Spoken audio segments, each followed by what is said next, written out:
Okay, og sa tuwang champion. No? Mo ni ang pinakamahal nga bugaong sa tanang bugaong. Okay, mo na nga mamasol gani ang mga bugaong na po. I-release na ninyo kay isurahin lang nyo nga balik pagturna. Takutan na daan ninyo ba? Tapos, pagpanako. Pagkaon og gagang sa para ugat pagkagmayo. Masay kaunon?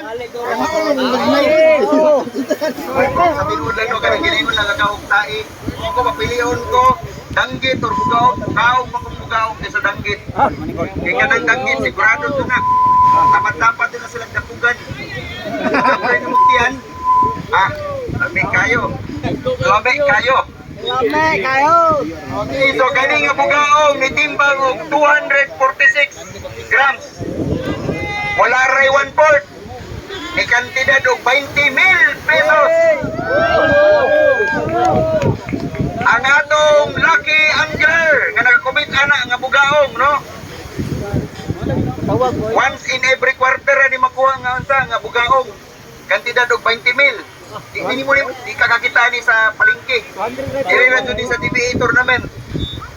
Ang lucky angler na to nga nakuha nga bugaong, walay lain kundi si Art De La Rosa. Balindo. 5, 4, 3, 2, 1.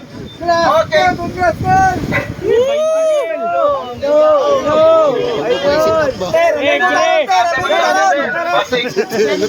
Tumbling, tumbling, tumbling, tumbling, tumbling, tumbling, tumbling.